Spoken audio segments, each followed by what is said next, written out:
So while I wait for something to say about Megaman Battle Challenge as my next look into the Battle Network series, as well as just kind of something quick to make, I decided to heed the advice of one of you guys. So thanks for a recommendation there, Papa Rick.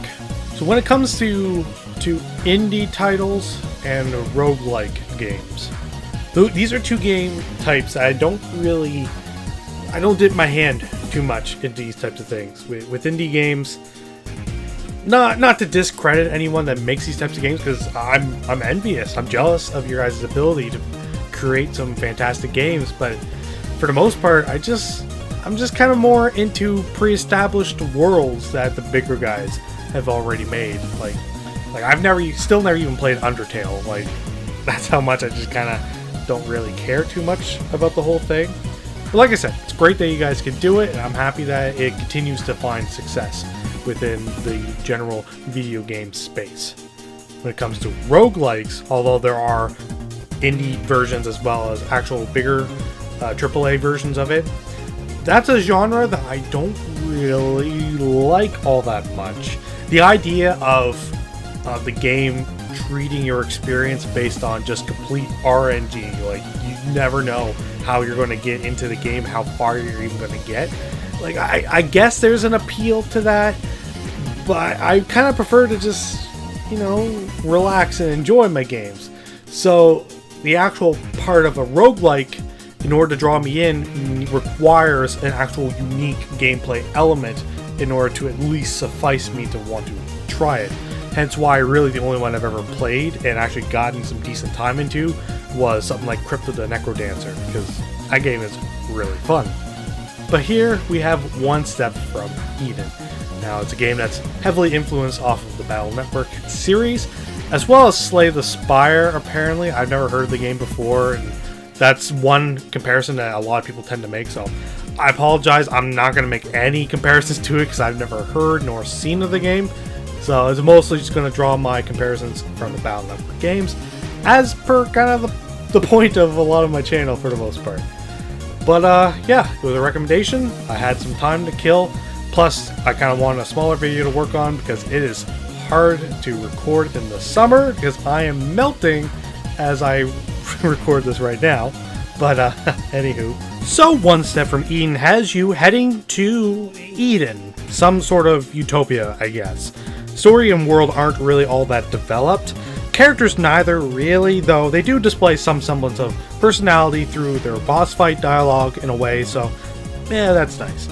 I do understand that setting up a story for a roguelike can be difficult based simply on the nature of the genre, but I guess to me, that's what's most important to me in a lot of games, and is something I wish would get expanded upon in the future.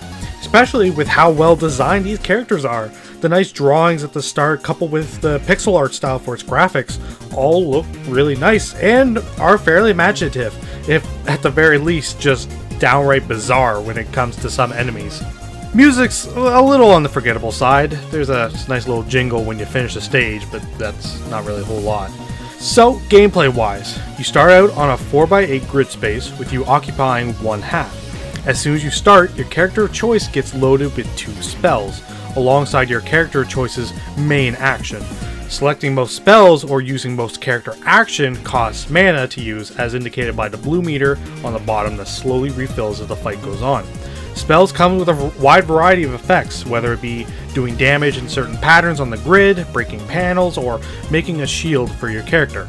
Once you go through every spell in your inventory, or also on demand, you can initiate a shuffle which reloads all your spells randomly back into your deck after a small reload period. Some spells, though, might indicate that they are consumed when used, which takes them out of your deck for the rest of the fight. As you complete a battle, you are then rewarded with a new spell to add to your deck. Clearing the fight without getting hit, I believe, will give you a higher chance of getting a more powerful spell, or a spell that's already upgraded. Once that's done, you'll get to choose your branching path that leads to the end of the segment. There's a bunch of symbols laid out, but more or less, most are a battle, with some being with like a mini-boss type enemy, or some with hostages to rescue. The type of hostage rewarding you differently upon a successful rescue, like rewarding with health, money, or maybe an artifact as well. Artifacts are given out as well through level ups, treasure levels, or can be bought from shops alongside other spells and upgrades to spells. Artifacts act as passive upgrades to your character. At the end of each segment, you come across a boss fight against one of the other playable characters. They adjust their difficulty based on how deep into the run you are, and it can certainly get a little chaotic. Patience will certainly help, much like Battle Network, though Eden's certainly a bit more chaotic with its dodging pattern. Defeating them will leave you with one of two options. You can either move on or finish off your foe. Killing your foe will grant you more experience for level ups, as well as reward you with artifacts and spells at the end of the fight, while sparing them will allow them to actually assist you in the future semi-randomly and will actually heal you a healthy amount at the end of the fight. The health can be important, especially for beginners, since health management can be a bit finicky. The very few spells that can heal usually only heal like a little bit at a time and are typically consumed spells. You could also visit camps along your path or rescue the medical hostages along the way to give you a small boost to your health as well. Rather, many spells and skills apply as shield. Maintaining a good shield is usually the means of success. In fact, there's a few other mechanics that are usually stuff that people build their spell decks around, stuff like Flow and Trinity. The game didn't really describe them well, but more or less, they're just like a separate resource to utilize that don't really impact the main gameplay.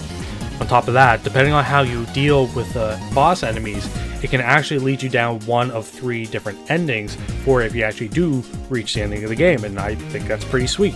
Yeah, I don't really know much else to say about this. This was a pleasant little sidetrack. I put in quite a bit of time into this game. The character designs are really nice, and each individual character plays very different from each other, so you can have just completely unique playthroughs for each run that you try and do. The gameplay itself is very interesting and kind of takes probably the best parts, arguably, of the Battle Network games and just draws the biggest focus into it as it can, and it's really unique in that sense. So yeah, I had a lot of fun with this one. I got so into it, I even tried to take out the super boss.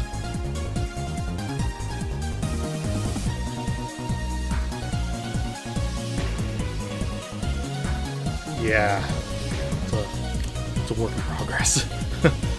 But anywho, thank you all so much for watching. If you like what you saw, click right up there to check out some of my other videos that I've done, or if you really feel like it, you can click right up there to subscribe. Also, if you're really interested, I got my Twitter down below. I don't post a whole lot, but usually I do update with some videos on there, so maybe give me a follow there. Until next time, guys, I will see you all later. I've only been recording for a couple minutes. I'm melting.